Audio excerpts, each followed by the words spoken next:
নমস্কার বন্ধুরা, SM study ব্লগে সবাইকে স্বাগতম জানাই। আজকে ইতিহাসের কিছু গুরুত্বপূর্ণ কোশ্চেন নিয়ে আলোচনা করব। আজকের ফার্স্ট কোশ্চেন হচ্ছে, চেঙ্গিস খাঁ ভারত আক্রমণ করেন কোন সালে? 1221 সালে। ইলতুৎমিশের রাজত্বকালে চেঙ্গিস খাঁ ভারত আক্রমণ করেছিলেন। নেক্সট কোশ্চেন হচ্ছে, স্বরাজ আমার জন্মগত অধিকার কে লিখেছিলেন? বাল গঙ্গাধর তিলক। নেক্সট কোশ্চেন হচ্ছে, বাংলার দেওয়ানি মঞ্জুর হয় কোন সালে? 1765 সালে। মুঘল সম্রাট দ্বিতীয় শাহ আলম 1765 সালে ইস্ট ইন্ডিয়া কোম্পানিকে বাংলা, বিহার ও উড়িষ্যার দেওয়ানি প্রদান করেছিলেন। নেক্সট কোশ্চেন হচ্ছে, চতুর্থ বৌদ্ধ সঙ্গীতি সম্মেলন হয় কার আমলে? কনিষ্কর আমলে। প্রথম বৌদ্ধ সঙ্গীতি অজাতশত্রুর সময় হয়েছিল। বৌদ্ধ সঙ্গীতি কালাশকের সময় হয়। তৃতীয়টি হয়েছিল অশোকের সময়।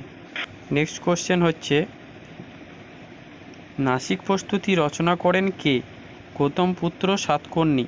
সাতবাহন বংশের প্রতিষ্ঠাতা হচ্ছে সিমুক। রাজধানী ছিল অমরাবতী।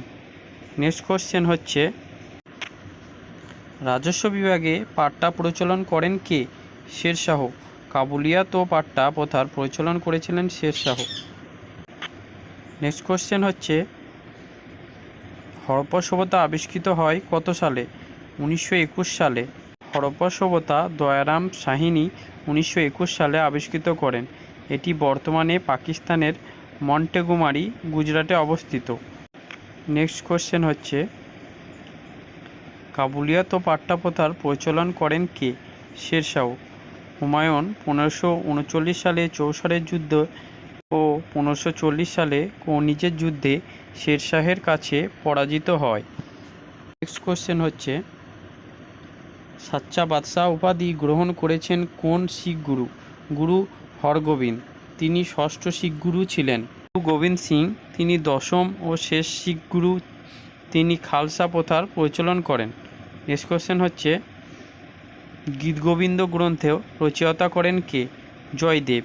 সমুদ্রগুপ্তকে ভারতের নেপোলিয়ান বলেছেন কোন ঐতিহাসিক? Vincent Smith.